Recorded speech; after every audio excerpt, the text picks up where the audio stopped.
네, 오늘 통신 및 네트워크 개론 6번째 시간이에요. 퀴즈 1을 다음 주 목요일에 보기로 했고요. 뭐 다 아는 내용이고 중요한 것은 오픈 에브리띵이다. 그래서 컴퓨터 가져와도 돼요, 노트북. 홈워크 6는 어쨌든 올라갈 거고 다음 주 화요일까지일 거예요. 지난 강의는 다 올려놨고요. 뭐 특별히 문제는 없는 것 같았어요. 지난 시간에 제가 뭐 위대한 발명들을 소련 러시아에서 예전에 이론으로 만든 트리즈, 뭐 러시아어로 The Theory of Inventive Problem Solving이란 뜻이래요. 트리즈가. 이것과 요거를 흉내내가지고 여러 가지 이론들이 나왔어요. 거기에 대해서 여러분이 혹시 궁금하면 K무크 또는 유튜브에서 성균관대학교 박영택 교수, 뭐 창의적 발상 이런 키워드로 검색을 해보면은 강의가 좀 있어요. 굉장히 재미있게 강의하시고 재미있는 게 많으니까 여러분들이 뭐 틈날 때 보도록 하세요. 맨날 유튜브로 뭐 쇼츠 이런 건 보지 말고. 자, 전체적인 코스 오버뷰는 지금 우리가 챕터 2 프린시플스에서 쉐어링을 지난 시간에 했고, 오늘 매트릭스도 했죠. 그렇죠? 예, 매트릭스에서 이제 다 못했는데 일부 하고 스케일러빌러티 이렇게 해서 오늘 챕터 2를 끝내는 게 목표예요. 그리고 챕터 3는 여기에 나와 있지만 이제 이서넷이라는 건데, 위에도 설명이 있듯이, 챕터 3 강의 노트를 올려놓긴 했는데, 아마, 예, 아마 오늘 그까지 못 나가지 않을까, 예년 걸 보니까요. 자, 일단 리뷰를 하겠습니다. 그래서 지난 시간에 이제 더 인터넷에서 우리가 중요하게 생각해야 할 퍼포먼스 매트릭스에 대해서 배웠어요. 행렬이란 뜻이 아니라고 했어요. 미터, 측정하다에서 나온 거고, 뭐 측정치, 측정값, 뭐 이런 뜻이라고 했어요.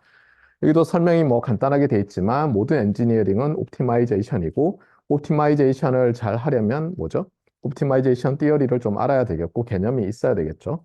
제일 먼저 나오는 게 싱글 크라이테리언 옵티마이제이션이라는 것이에요. 그래서 여러분들이 보통 어떻게 하냐면 뭐 미니마이즈로 많이 바꿔요. 미니마이즈에서 어떤 펑션이 있어요. 뭐 간단하게 싱글 베리어블 펑션이라고 합시다. 그 다음에 여러분이 수학 시간에 많이 봤던 s t 이렇게 돼 있는 게 나오는데 여기서는 such that이라는 뜻이 아니라 subject to라는 뜻이고요. 그래서 x가 어떤 오메가라는 constraint set이라고 해요. 거기에 속할 때 그러니까 x는 constraint set의 원소일 때 여러분이 f of x를 최소화하는 x를 찾고 싶은 거예요. 참고로 이게 min이라고 쓸 때와 min dot 쓸 때가 좀 달라요. min이라고 하면 minimum 이게요. 그러니까 요게 하나의 숫자예요. 요게 언뜻 보면 이게 숫자나 싶지만 요게 하나의 숫자가 되는 거예요. 다시 없으면. 근데 그냥 min dot 이렇게 하면 minimize 최소화하자, 최소화하라 이런 뜻이에요. 그냥. 조금 다르게 쓰이고 간단하게는 요 두 줄로 쓴 거를 이렇게도 표현할 수 있어요. min 한 다음에 x in 캐피털 오메가 f of x. 그러면 이제 좀 명확하죠. 그렇죠? 이것은 어떤 미니멈 값이겠죠. 자, 여기서도 보는 것처럼 여러분이 이제 기본적인 최적화 또는 고등학교 때도 뭐 최대 최소 문제는 다 풀었으니까 오브젝티브 펑션이란 게 있어요. 여기서는 이제 하나가 있는데 문제는 뭐냐면 이 세상이 복잡하듯이 네트워크도 하나의 숫자로만 측정이 안 되는 거예요. 이게 네트워크가 잘 돌아간다 아니다가. 그래서 이제 여러 서로 다른 엔지니어들이 서로 다른 매트릭들을 쓰는데 일단 피지컬 레이어 엔지니어들이 커뮤니케이션 엔지니어들이 좋아하는 것은 그렇다고 이것만 써야 한다는 건 아니에요. 좋아하는 것 중에 하나는 뭐라고요? 두 개의 레이트라고 했죠. 트랜스미션 레이트와 에러 레이트라고 했어요. 보통 이 두 개는 서로 하나를 높이면 하나가 내려가고 이렇게 트레이드 오프예요. 그러니까 정말 그렇죠. 하나를 올리면 다른 것도 같이 올라가는 거죠. 그러니까 트랜스미션 레이트를 높이면 에러 레이트도 올라가는 거죠, 일반적으로. 그런데 클로드 셔넌이라는 정보 이론의 아버지라 불리는 이 엔지니어가 쓴 연구 논문에 따르면 어떻다고요? 놀랍게도 주어진 어떤 커뮤니케이션 채널이란 것이 있고 그것이 확률적으로 이제 인풋이 어떻게 아웃풋으로 매핑된다고 하면 그 채널은 수학적으로 유도되는 채널 커패시티라는 게 있어서 넌제로 밸류예요. 일반적으로는 넌제로 밸류인데 그 레이트보다 느리게 전송하면 내가 에러 프리로 할 수 있는 거예요. 그리고 그걸 넘어가면 사실은 에러를 피할 수가 없어요. 그런 이론을 만들었고 그다음에 이제 그 중에서도 셀리브레이티드 된 식은 너무너무 유명한 식은 이렇게 된 식이라고 했었어요. 그래서 이게 bits per second이고요, 단위가. 여기서 C가 이 additive white Gaussian noise 채널이라고 하는 특별한 굉장히 단순하지만 굉장히 유용한 채널의 capacity 이고요. W는 밴드위스, 패스밴드에서의 밴드위스라고 보면 되고요.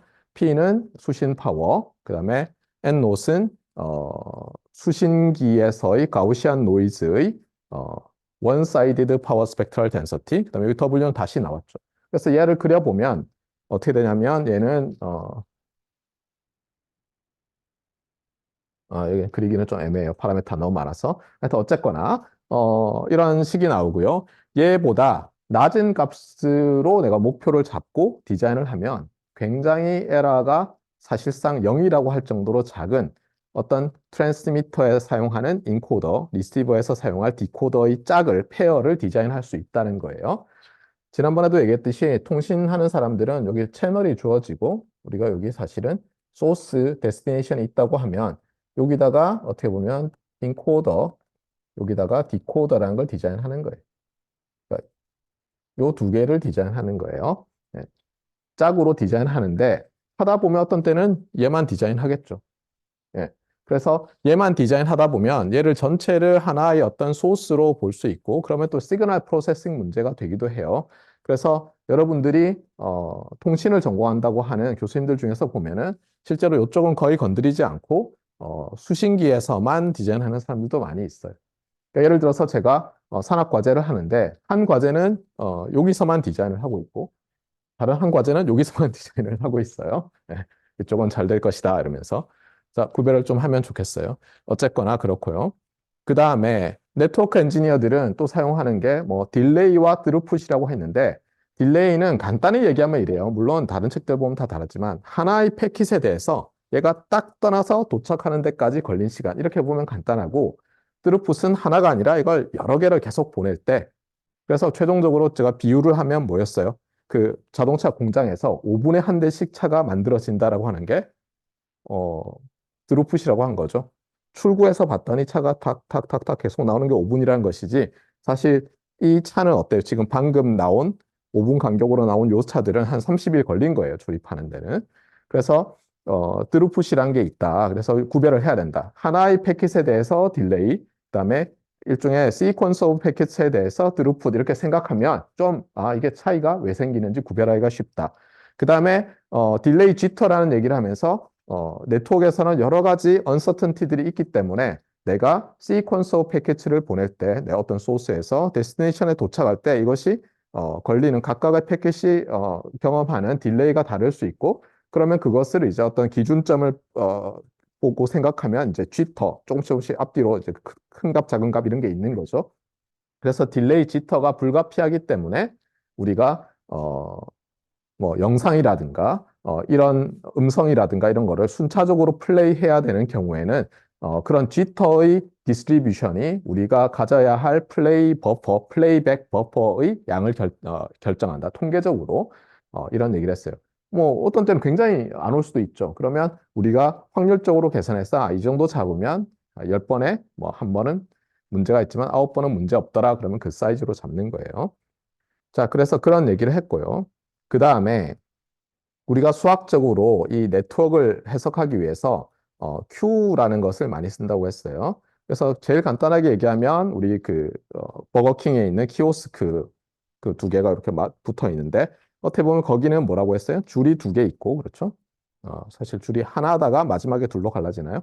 예, 어떻게 설명해야 될지 모르겠지만 하나는 무시합시다 그러면 거기는 줄이 하나 있고 서버가 하나 있는 거예요. 그래서 여러분이 도착하면 앞에 있는 사람이 여러분 앞에 있는 사람이 서버 서비스를 받기 전까지 여러분은 기다려야 되고 또 여러분이 가서도 누르는 시간이 또 걸린다. 그래서 그런 걸 생각해야 되고 그 다음에 다 누르고 나면 어떻게 돼요? 음식이 준비돼서 나올 때까지 시간이 또 있죠. 그게 마치 네트워크에서는 어때요? 내가 어떤 라우터에 도착을 해서 그 다음에 패킷이 라우터에 도착을 해서 한참 기다린 다음에 앞에 있는 패킷들이 다 전송될 때까지 내 패킷 제법 길어요. 그러면 날아가면 이제 시간이 걸릴 거 아니에요. 그렇게 되고 또 데스티네이션에서 이제 수신되는 그런 것으로 비유할 수 있다고 했어요. 네. 그래서 수학적으로는 이제 이런 Q들이 다양한 형태를 가지는데 서버가 하나 있는 큐도 있고 서버가 둘 있는 큐도 있고 막 그래요. 그 다음에 수학적으로 모델링 할 때, 이 큐에 도착하는 커스터머의 인터 어라이벌, 그, 도착한 시간이, 도착 시간이죠. 도착한 간격을 확률 변수로 모델링을 많이 하는데 우리가 특히 그 확률 변수를 익스포넨셜로 잡으면 여러분이 알겠지만 아마 전자수학 시간에 배웠겠지만 익스포넨셜 랜덤 베리어블이 컨티뉴어스 랜덤 베리어블 중에서 유일한 메모리 리스 프로퍼티를 가져요.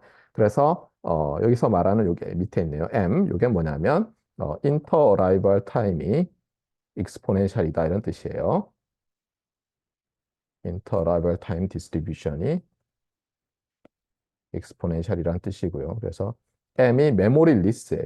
익스포넨셜이라는 게 컨티뉴어스 랜덤 베리어블에서 유일한 메모리 리스니까. 그 다음에 여기 두 번째 M은 이 서비스 타임 이 또 디스트리뷰션이 익스포넨셜이에요. 네. 그리고 원은 서버가 하나 있다. 서빙하는 어떤 서버가 하나 있다 이런 뜻이라고 했고 MM1 말고도 뭐 여기 M 자리에 G가 들어가는 게 있는데 G는 general이란 뜻인가 봐요. 그래서 반드시 이런 익스포넨셜 디스트리뷰션을 안 가져도 되는 경우에 G라고 쓰는 것 같아요. 자, 어쨌거나 그래서 이제 큐잉 티어리가 확률적으로 네트워크를 다루는 데 있어서 매우 중요하다. 그런데 여러분이 이제 큐잉 티어리 수업을 들으면 처음에 교수님들이 뭐라고 하냐면 이것은 그냥 편의상 우리가 사용하는 수학적 모델일 뿐이다. 왜냐하면 커스터머의 어라이벌 타임이 메모리 리스가 아닌 경우도 많고 서비스 하는데 걸리는 시간이 익스포넨셜이 아닌 경우가 많은데 그러면 왜 이런 모델을 쓰느냐? 일단은 간단해서 그래요. 왜냐하면 익스포넨셜 랜덤 베리어블은 파라메터 하나로 결정이 되잖아요. 이렇게 소수의 몇 개의 파라메터, 특히 익스포넨셜처럼 하나의 랜덤 파라메터로 결정되면 어쨌든 다루기가 편해져요. 예를 들면 어떤 디스트리뷰션을 여러분이 막 커브 피팅을 써서 했으면 폴리노미알로 또는 레셔널로 얼마나 많은 코에피션트가 필요하겠어요. 그러면 조금 바꾸면 성능이 어떻게 바뀔지 모르잖아요. 그래서 어쨌거나 그렇게 해서 분석을 하는데 모델이기 때문에 어떻죠? 우리가 항상 불완전하다는 걸 인정하고 하는 거죠. 하지만 전체적으로 우리가 앞으로 예를 들면 네트워크가 커져갈 때 아니면 더 여기서 이제 어라이벌 타임을 어떻게 보면 더 짧게 만드는데 이 익스포넨셜 랜덤 베리어블의 그 하나의 파라미터를 조정해서 만들 수 있잖아요. 그러면 이제 어떤 일이 벌어지는지를 분석하기는 파라미터 수가 작으면 작을수록 잘 되겠죠. 그 다음에 어떻게 해요? 실제 실험 결과와 잘 일치되면 그 모델이 잘 들어맞는 거고 실험 결과가 예를 들어서 나는 이렇게 뭐 어떤 파라미터가 변할 때 뭐 드루풋이 이렇게 될 거라 생각했는데 얘가 이렇게 되면 여기서는 잘 맞는다. 여기서는 안 되는 이유는 차차 연구하자. 이러면서 이제 후배한테 던져주고 졸업하면 되는 거죠. 자, 어쨌거나, 그 다음에 또 어떤 때는 뭐냐면, 이렇게 돼요. 너무 그냥 아무 통제를 안 가하면, 이런 내가 가정한 간단한 모델이 깨지잖아요. 그래서 어떤 때는 아예 그냥, 이런 네트워크에서 룰을 만들어요. 그래서 마치 우리 수학적인 모델이 잘 들어맞게 만들어요. 왜냐하면, 여러분 생각에 이래요. 디자인을 했는데 무슨 일이 벌어질지 모르는데 그냥 입력이 아무렇게나 들어오게 놔두는 게 나아요? 아니면 입력을 보고는 입구 컷이라고 하죠. 넌 안 돼. 이래가지고 예를 들면 필터링을 좀 하고 나면 그래서 내가 아는 레인지 안에 넣고 나면 얘들이 문제 없게 잘 돌아갈 거라고 내가 확실히 아는 게 중요해요. 물론 이제 어플리케이션에 따라 다르겠죠. 뭐 사고가 났는데 기껏해야지 피해가 100원이다. 1년에. 그러면 뭐 아무 신경 안 쓰겠지만 사고가 나면 사람 목숨이 100명씩 없어진다. 그러면은 이제 당연히 안 되겠죠. 네트워크에서도 지금은 당연히 여러분이 조금만 인터넷이 안 돼도 난리가 날 거 아니에요. 그러면 이제 생각이 바뀌는 거죠. 일부러라도 우리가 가진 모델에 잘 맞게 뭔가 이 어라이벌 타임 프로세스를 쉐이핑할 수 없을까? 뭐 그래서 온갖 연구들을 다 해요. 자, 어쨌거나 그래서 큐잉 티어리는 굉장히 큰 학문이고 확률 및 랜덤 프로세스를 배우고 나면 이제 그 큐잉 티어리 수업을 보통 들어요. 제가 대학원에 갔을 때도 첫 학기 때 Probability and Random Processes 코스를 들었어요. 물론 학부 때 들었는데 대학원 버전으로 이제 들어요.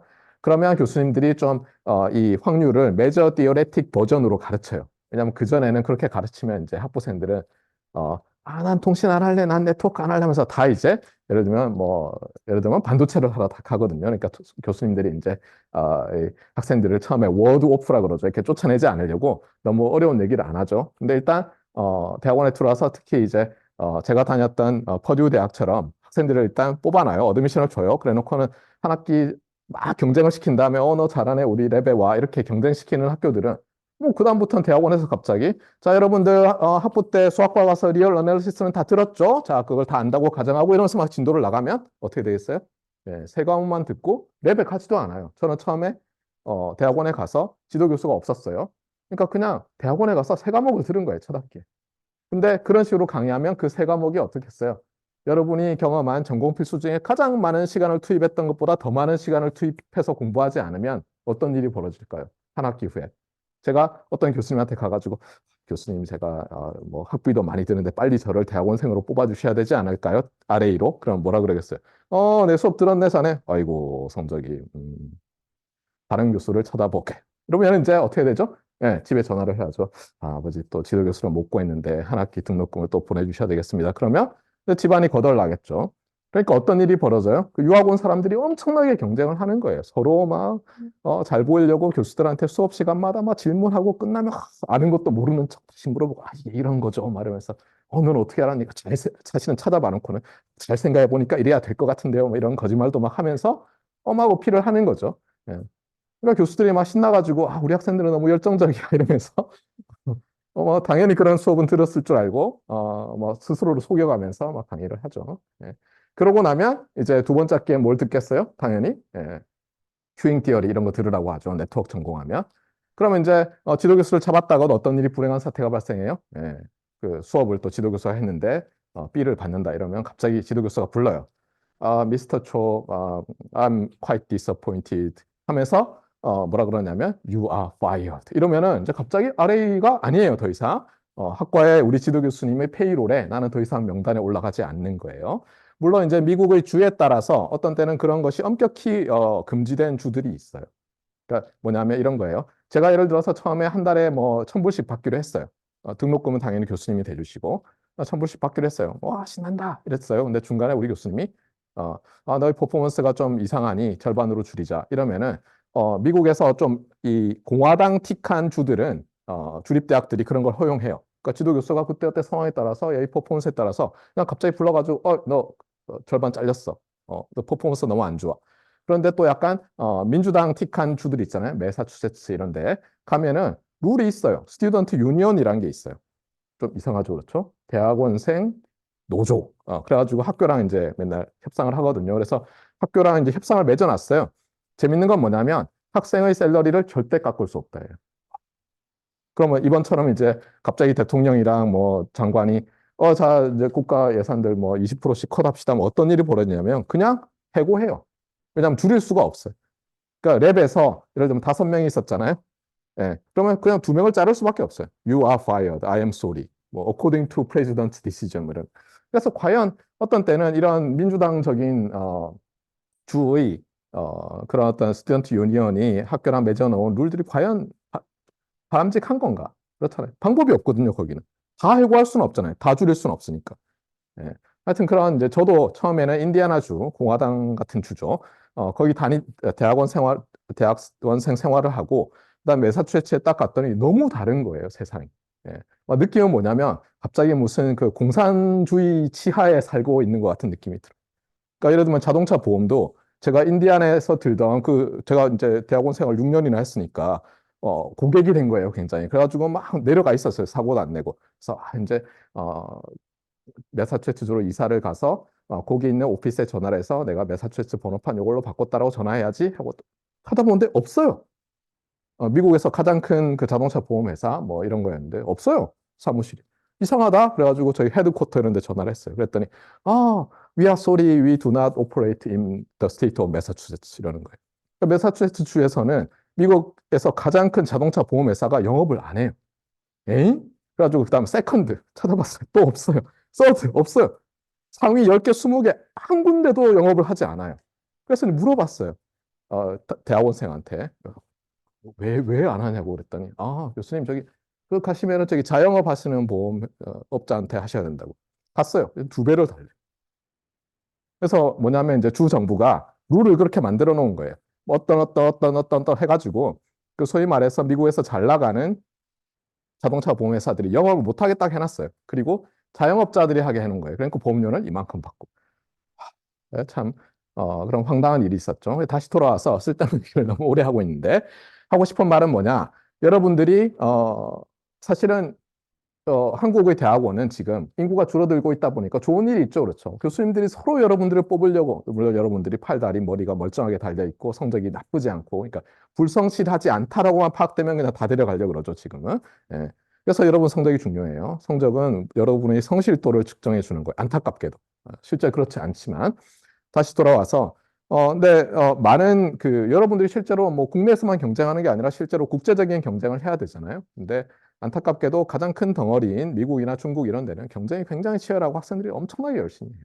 여러분이 주위만 둘러보면서 나는 상대적으로 잘하고 있는 것 같아 이러다가는 그냥 전부 다 경쟁력이 없는 사람이 되니까 조심을 하세요. 그래서 너무 많은 얘기는 하지 않겠지만 여기서 컴퓨터공학과에 있는 학생들이고 나는 이 커뮤니케이션이란 게 제가 첫 시간 뭐 이럴 때도 얘기했지만 인류에게 있어서는 절대 없어지지 않을 그런 어떤 엔지니어링 분야다. 그리고 나는 내가 컴퓨터공학과 학생으로서 이걸 바탕으로 해서 최근에 뭐 인공지능 이런 것도 많다고 하니까 그런 것과 결합해서 네트워크를 운영한다든가 뭘 한다든가 이런 걸 한번 해보고 싶다 이런 학생이 있으면 예, 열심히 수학 공부도 하고 큐잉 티어리 수업도 미리 들어놓고 다 하세요. 자, 어쨌거나 그 다음에 이제 또 이 드루풋을 얘기를 했는데 그래서 딜레이와 드루풋 얘기하다가 말이 샜죠.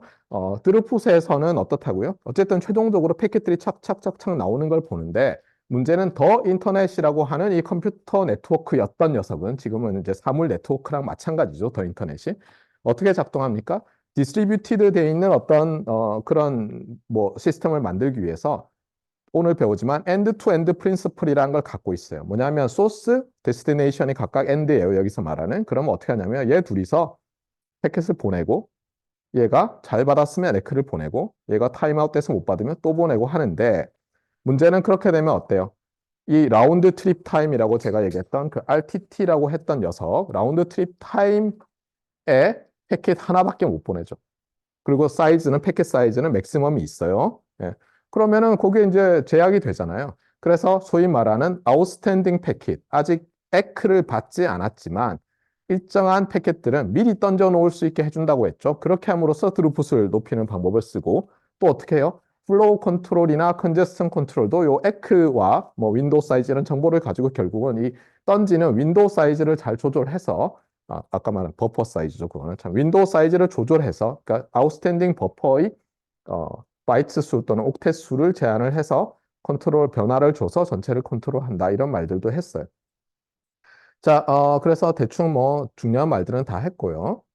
오늘 볼 것은 뭐냐면 지난번에는 이제 제가 퍼포먼스 매트릭 중에서 하나의 패킷 또는 어떤 소스와 데스티네이션이 데이터를 보낼 때, 보내고 받을 때의 요 시퀀스 오브 패킷에 포커스를 맞췄다면 우리가 인터넷이라는 게 어떤 한 번에 한 그 페어 오브 소스 데스티네이션만 있는 게 아니잖아요. 여러 페어들이 동시에 막 있잖아요. 그러면 결국은 이 각각의 페어를 하나로 보면 한 페어와 다른 페어가 있을 때 누구에게 우선을 줘야 되느냐, 우선권을. 이런 문제에 대해서 오늘 좀 볼 거예요. 그러고 나면 여기에 스케일러빌러티라는 것, 유저 수가 늘어날 때, 네트워크 사이즈가 늘어날 때 이것을 감당하게 하기 위해서 어떤 트릭들을 써놨느냐. 그 다음에 또 앞으로 이제 그 예를 들면 회로를 만들더라도 어떤 사람은 똑같은 회로, 똑같은 기능하는 논리적인 수학적인 기능을 하는 전자회로를 또는 예를 들면 어떤 뭐 모뎀 칩을 어떤 사람은 나는 좀 범용을 사서 써야 되겠어. 그러면 DSP와 FPGA를 사가지고 붙여가지고 만들었는데 어떤 사람은 뭐 기능만 똑같이 하면 되니까 나는 이걸 ASIC으로 구워서 한 번에 하겠다 이렇게 할 수 있죠. 그런 것에 따라서 디펜던트 하지 않게 만들기 위해서 또 사람들이 여러 아이디어를 내놨어요. 그러니까 표준만 딱 정해놓으면 인풋, 아웃풋만 정해놓고 그 안에서는 어떻게 구현하든 상관없게 하기 위해서 이 레이어라는 개념을 많이 도입해놨거든요. 그래서 우리가 오늘 거의 마지막에는 이 The Internet 5 레이어라고 우리 교과서는 말하고 어디는 또 이제 TCP/IP 5 레이어 이렇게 말하기도 하는 이 레이어들에 대해서 보고 그다음에 뭐 간단한 여러분이 잘 아는 뭐 어플리케이션 토폴로지, 특히 P2P 이런 건 다 알죠. 그런 거 잠깐 리뷰하고 마치도록 하겠습니다. 자, 그래서 처음 나오는 게 이제 페어니스인데요. 지난번에 제가 여러분한테 그 경제학 개론이라든가 아니면 최적화 개론 마지막에 보면 이게 나온다. 한번 잘 찾아봐라라고 했던 게 이제 이거예요. 제가 오늘 말을 많이 하다 보니 진도를 못 나갈까 봐 미리 좀 써봤는데 간단하게 여기 있듯이 두 사람이 있어요. 뭐 플레이어라고 해도 되고 뭐 두 사람이 있는데 이 두 사람에게 자원을 나눠주려고 해요. 그래서 자원을 이제 나눠주는데 편의상 플레이어 1에게 주는 자원을 X1, 플레이어 2에게 주는 자원을 X2라고 하고 자원의 총량은 편의상 노멀라이즈해서 1이라고 합시다. 그러면 우리가 리소스 엘로케이션 프로블럼이란 건 뭐냐면 어떤 철학하에 그걸 이제 크라이티어리언이라고 해요. 옵티마이제이션 할 때 어떤 철학하에 이 자원을 두 사람한테 나눠주는 거예요. 이 문제에서는. 물론 이게 일반적인 N명일 수도 있어요. 자, 그런데 문제는 뭐냐면 내가 그러면 나눠줄 때 어떤 철학이 있어야 되는데 이제 여기서 이제 중요한 얘기가 나와요.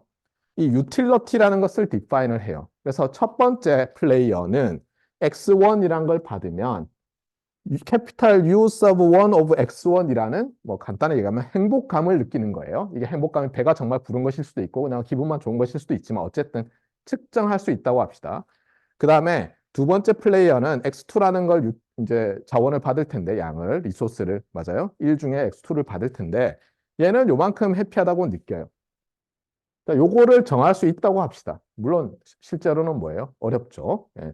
경제하기 어려운 게 이런 거죠. 자, 그러면 이제 내가 자, 요 X1, X2에 대해서 보면 이 리소스를 할당할 수 있는 방법이 얼마나 많죠?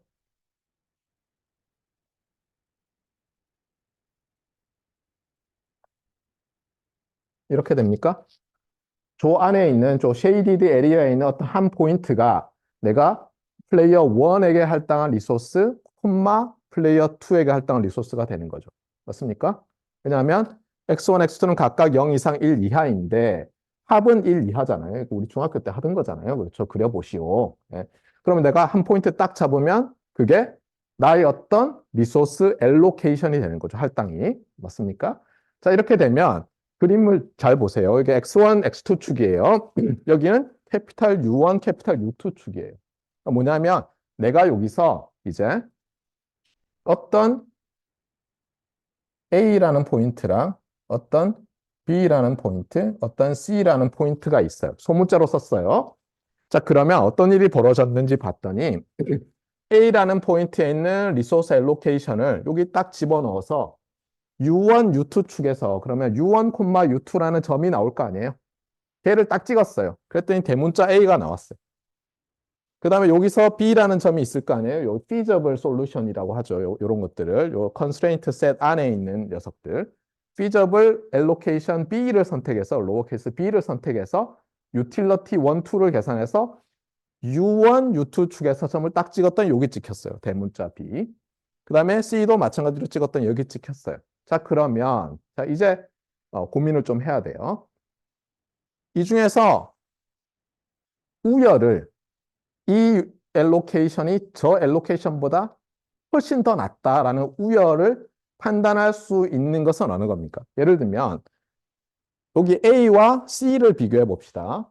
여기서는 사실 알기 어렵죠. 어떤 일이 벌어지는지. U1, U2로 보면 자 A와 C를 비교했더니 U1은 어때요? 요 점에서의 값과 그러니까 C에서 X1이 갖는 유틸러티와 A점에서 플레이어 1이 갖는 유틸러티는 변함이 없죠. 그러니까 플레이어 1은 똑같이 받아요. 하지만 여기서는 어떻게 됩니까? 플레이어 2는 A 포인트에서 훨씬 많은 유틸리티를 받죠. 자, 그러면 여러분이 디스커션을 한다고 해보세요. 예를 들면 여러분을 두 패로 나눈 다음에 사실은 어때요? 그냥 단지 두 패일 뿐만 아니라 여러분이 1그룹이고 예를 들면 저쪽이 2그룹이에요.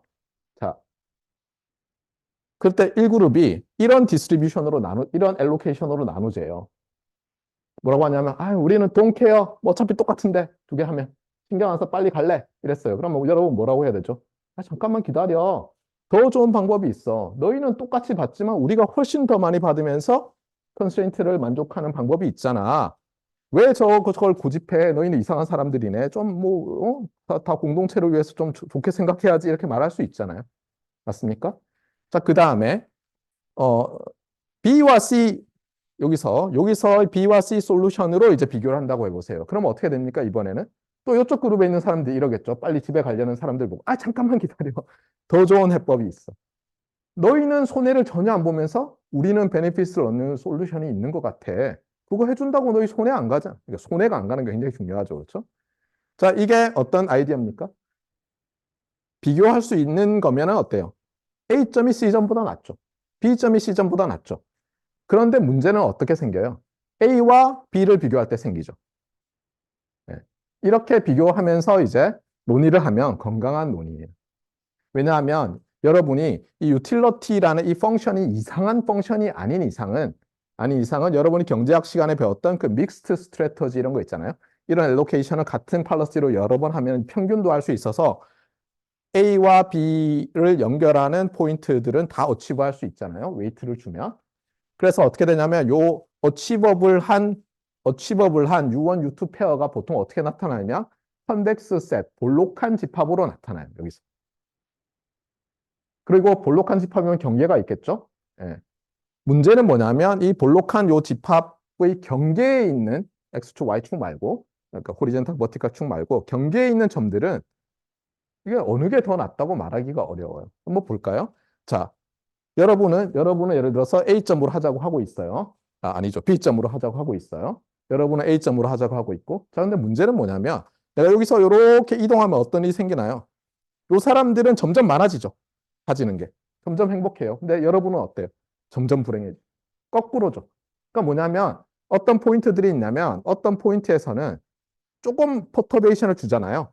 피저블한 리소스 엘로케이션 중에서. 그러면 반드시 이 투 플레이어 게임에서는 한 사람은 불행해지고 또는 유틸리티가 줄어들고 다른 사람이 늘어나는 포인트들이 있는데 당연히 여기서는 요 경계 포인트들이에요. 이런 것들을 이렇게 내는 여기 솔루션들을 파레토 옵티말 솔루션이라고 하죠. 뭐 퍼리토 이렇게 하는데 뭐 파레토라고 다 하죠. 사람 이름이에요. 예. 자, 그러면 만약 여러분이 이제 그 예를 들면 뭐 우리나라 자꾸 우리나라를 한번 싸우니까 뭐 공화당과 민주당이라고 합시다. 미국에. 그래서 서로 정부라는 게 뭐예요? 국민들 세금을 걷어서 제가 지난번에 그 고위 공무원의 중요함을 얘기했죠. 국민들한테서 100원씩 뺐으면 얼마예요? 5천만 5억 50억인가요? 예. 50억이나 돼요. 100원씩만 받아도 그렇잖아요. 그 엄청난 돈을 가지고 국가의 미래를 위해서 여기 쓰자 저기 쓰자를 물론 결정하는 사람은 갑자기 대통령일 수도 있어요. 하지만 어쨌든 아이디어를 이렇게 제공할 수 있잖아요. 어, 그런데 문제는 이제 싸우고 치고받고 싸우는데 건강한 토론은 뭐예요? 그래도 A와 B 중에서 뭘로 할까라는 거죠. A와 C 중에서 하자, C와 B 중에서 하자고 하면서 양보 못하겠다고 하면 이상한 사람들인데 안타깝게도 이 세상은 어때요? 저게 리소스가 몇 대 몇으로 나눠지는지 알아도 유틸러티 펑션이 정의가 잘 안 되죠. 그렇잖아요. 저 캐피탈 U1 펑션, 캐피탈 U2 펑션이 정의가 딱 되겠어요. 안 되는 데다가 그렇잖아요. 예. 걔가 안 되는데 이 파레토 옵티말한 거 가지고 디스커션 하는지 모르잖아요. 우리는 사실 그러면. 예, 그러다 보니까 어려운 일이 많이 발생하는데 그래도 우리의 어떻게 보면 정치적인 토론이 건전하려면 어떻게 하면 되겠어요? 누가 뭐라고 주장하면 아니야. C에서 예를 들면 하자고 어떤 예를 들면 다수당이 주장을 하고 있어요. 그러면 아니야. 더 좋은 솔루션이 있어. 예를 들면 이렇게 가요. 그러면 둘 다 베네핏을 얻잖아요. 그러면 조금이라도 가자라고 말할 수 있어야 되잖아요. 근데 안타깝게도 수학이 아니잖아요, 세상은. 그래서 이렇게 토론이 이루어지는 걸 단 한 번도 본 적이 없어요. 미국에서도 한국에서도 단 한 번도 본 적이 없어서 안타까워요. 자, 그러면 어쨌든 간에 정책을 결정해야 되는데 이게 이제 오브젝티브 펑션이 두 개 있는 경우거든요. 어떻게 보면 최적화해서. 그러면 이런 거를 멀티 크라이테리언 옵티마이제이션, 멀티 오브젝티브 옵티마이제이션이라고 하는데 가장 간단하고 추악한 방법이 뭐냐? 하나로 바꾸는 거예요, 이거를. 어떻게 하냐면 예를 들면 얘와 얘의 펑션을 만들어. 예를 들면 썸으로 해요. 썸으로 한다면 걔를 맥시마이즈 하자고 하는 거예요. 왠지 괜찮을 것 같죠? 그다음에 어떤 사람들은 아니야 그거 좀 문제 있는 것 같아 하면서 예를 들면 맥시멈을 맥시마이즈 하자고 해요. 어떤 사람은 미니멈을 맥시마이즈 하자고 해요. 어떤 사람은 곱을 맥시마이즈 하자고 해요. 그게 이제 어떻게 보면 철학이 다 다른 거죠. 예. 그런데 놀랍게도 제가 지금 곧 보여줄 이 문제는 이렇게 우리가 바꾸잖아요. 그러면 솔루션들이 달라져요. 예. 어떻게 되는지 한번 봅시다. 자, 시츄에이션은 이제 우리 네트워크 통신 과목이니까 시츄에이션은 이래요. 소스가 두 개 있어요. 여기 그림이 있죠. 그래서 소스 1과 소스 2가 요 라우터를 통해서 데스티네이션까지 패킷을 보내려고 하는데 요게 맥시멈 뭐 예를 들면 링크의 커패서티가 1 테라 비트라고 합시다. 그런데 테라는 떼버리고 그래서 뭐냐면 이 라우터가 얘와 얘한테 여기 패켓을 예를 들면 얘는 레이트 R1으로 보내주고 얘는 R2로 보내주려고 한다고 해보세요. 그리고 얘가 보니까 뭐냐면 얘는 레이트 R1으로 보낼 때 어떤 동일한 컨스탄트의 2배의 해피니스를 얻고 얘는 그냥 요 레이트의 같은 A만큼 얻는다고 해보세요. 두 개를 일부러 다르게 해놨어요. 이렇게 반드시 어떤 리소스에 엘로케이트 된 리소스에 리니어하게 할 필요는 없는데 제일 간단하고 뭐 하니까 그린 거예요. 편의상 한 거예요. 자, 이렇게 됐을 때 저 파레토 옵티말한 이걸 프론트엔드라고 해요. 파레토 옵티말 프론트엔드라고 하는데 요게 어떻게 생길까요? 여러분 그릴 수 있어요? 예. 흥미로운 건 뭐냐면 보통 정상적인 경우는 요 리소스를 남기지 않고 다 쓸 때 파레토 옵티말 프론트엔드에 있는 포인트들이 나와요. 그러니까 어떻게 하냐면 제일 간단한 거는 요거를 x, 요거를 1-x라고 놓고 맞아요? 그러면 u1, u2를 x의 함수로 해서 그리면 그냥 바로 나오는데 그게 그려놨는데 예, 그게 이렇게 돼요. 해보면. 그래서 뭐냐면 이게 주의하세요. 이게 XY축이 아니에요. U1축, U2축이에요. 그럼 자, 요 점은 리소스가 어떻게 할당됐어요? 예, 1,0로 할당한 거죠. 1 맞나요? 아까? 1이라고 했나요? U1이 2배였죠. 예, 맞죠? U1이 2배의 AR1인데 R1이 1이고 R2가 0이면 U1, U2가 2A, 0이니까 요 점이 딱 나오죠. 그 다음에 내가 리소스 양을 쭉 바꿔요. 그래서 또 극단, 다른 극단. 두 번째 소스에게만 저 링크의 커패서티에 해당하는 레이트로 전송할 수 있게 해주면 요 포인트가 나오니까 그리고 또 리니어니까 이렇게 쫙 이렇게 직선이 되겠죠. 그러니까 뭐냐면 요 리즌이 우리가 어치버블한 리즌이고 요 라인 세그먼트가 우리의 퍼리토 옵티말 프론트엔드가 되겠어요. 이 문제에서. 자, 이렇게 해놓고는 이제 싸우는 거예요, 우리가. 예를 들면 소스 1과 소스 2가 더 달라고. 자, 그런데 여기서 예를 들어서 맥스를 했어요. 뭐냐면 맥시멈 오브 맥시멈. 그러니까 엄밀히 얘기하면 이렇게 되게 하자는 거예요. 무슨 말인지 알겠어요? 자, 그러면 여러분이 이제 고등학교 수학으로 갑니다. 기억나겠죠? 그렇죠? 맥스 U1, U2가 컨스탄트가 되는 U1, U2의 점들의 집합을 A를 바꿔가면서 그리면 어때요? 이렇게 꺾인 선들이 나오죠? 알죠? 이거 다 했어요. 그렇죠? 표정이 이상한데. 요즘은 이런 거 안 해요? 요즘은 이상한 킬러만 하나? 저희 때는 킬러가 저런 거였어요. 예, 제가 중라원 갔더니 시험 문제 저거 써야 되는 게 나와가지고 황당했는데. 예. 어떻게 되냐면 보세요. 예를 들어서 요 포인트를 보세요. 요 포인트. 요 포인트에서 예를 들어서 이게 이렇게 합시다. 요 1,1에 1,1, 0,1에서 이렇게 끈 선을 보세요. 이 선에서는 어때요? 지금 요 맥스가 요렇게 내가 바뀌어도 다 1이죠. 여기서 2,0이고 여기 0,1면 요렇게 바뀌어도 다 2잖아요. 그러니까 어떻게 되냐면 얘를 늘리면 얘가 쫙 이렇게 올라가겠죠, 선이. 그러니까 요 선 위에 있는 모든 점들은 같은 맥스 값을 갖는데 자, 이제 요걸 봅시다. 요거를. 요게 어치버블 리즌인데 내가 맥스로 했어요. 그러면 어디 도달하자고 할 것 같아요? 이제 이렇게 그리는 거예요, 내가. 자, 요렇게 하다 보면 요만큼 만나도 이 선은 아직도 가능하네. 요만큼 만나도 값은 더 커졌죠, 맥스가. 자, 어디까지 가겠어요? 여기 가겠죠. 그래서 맥스 크라이테리언을 쓰면은 이 라우터가 또는 어떤 갓이 있어서 리소스를 이렇게 나누자고 했다면 어떤 일이 생겨요? 요놈한테 다 주겠죠. 1,0으로. 그러면 얘는 2A만큼 행복하겠죠. 너무 행복해. 근데 두 번째 플레이어는 유틸리티가 제로죠. 예. 그래서 이 경우는 여기 밑에 써놨지만 반드시 맥스맥스가 이렇게 된다라고 하기보다는 이 경우는 위에 써놨네요. 이렇게 나왔기 때문에 winner takes it all 솔루션이 나온 거예요. 자, 그 다음에 그러면 아니 잠깐 맥스맥스는 이상하니까 우리 맥스민으로 해보자. 그러니까 뭐냐면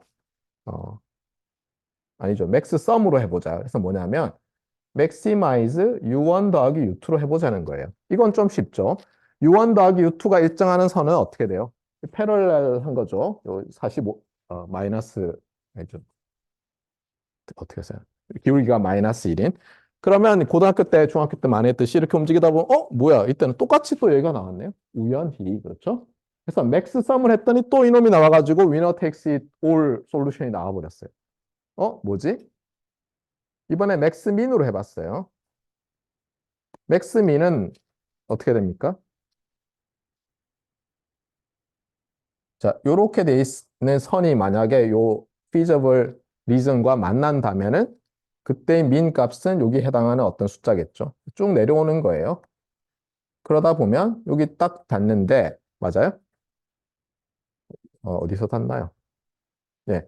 요 U1 equal U2인 요 지점에서 닿겠죠. 이 경우에는. 그래서 많은 경우에 어떻게 되냐면 사실 저렇게 안 될 경우도 있는데 아까 말했던 그 믹스트 스트래터지를 쓰면은 항상 유틸리티 1과 2가 같은 솔루션이 나오게 만들 수 있어요. 그래서 어, maximize the minimum of 이렇게 하면 결과적으로는 소위 말하는 equalizer 룰이라는 룰이 나와요. 뭐냐면 모든 사람, 여기선 둘인데 유틸리티를 같게 만드는 솔루션이 나와요. 그러면 처음부터 어떻게 해요? 이런 걸 그릴 필요 없이 그냥 이 선을 쫙 끈 다음에 여기 이렇게 하면 되는 거예요. 네. 자, 이게 어떤 느낌이 봤죠?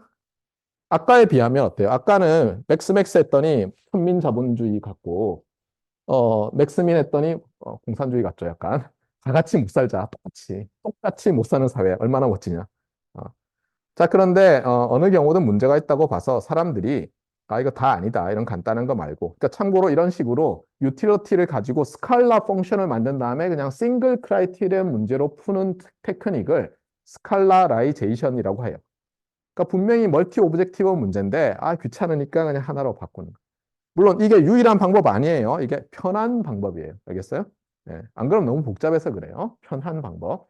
근데 사람들이 이거 문제 있다고 해서 프로포셔널 페어라고 해서 이렇게 곱으로 한 다음에 곱을 맥시마이즈 하는 걸 해봤어요. 자, 그러면 곱이 일정하다고 놓으면 U1, U2 축에서 어때요? 이 등 프로덕트 선이 이렇게 꼬물선, 아니, 쌍곡선으로 나오죠. 하다 보면 이제 저기서 그려놨지만 작년에 그린 거예요. 요 어디 있는 어떤 점이 나온다는 거. 그랬더니 재밌게도 저 크라이티언을 썼더니 상당히 그래도 한 놈한테 다 몰아주거나 이러지 않고 적절하게 잘 나눠주더라.